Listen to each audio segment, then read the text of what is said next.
目前天图风台已经减弱最轻度风台，不过气象署也继续发布海上加陆上风台警报，估计到半暝部分款会卡到台湾的陆地。咱来听气象署上新的说明。 大家早安。西北太平洋上第25号天度台风的强度在今天清晨5点左右已经减弱为轻度台风。早上8点的时候，天度台风中心已经来到鹅銮鼻南西方大约200公里的海面上。 预估未来会以逐渐减慢的速度，每小时11转8公里的速度往北西，再往东北的方向往台湾西南方近海接近。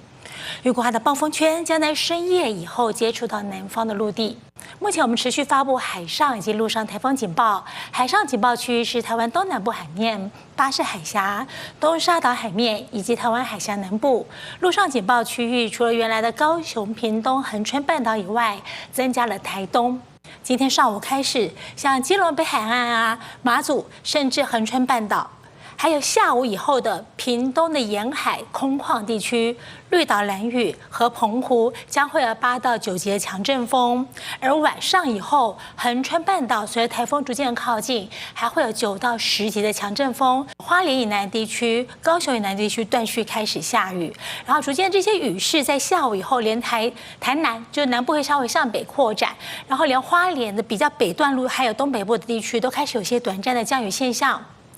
而主要的降雨的时间在今天下半天到明天清晨这段时间，花莲以南、高雄以南地区将会比较明显的雨势。我们预估。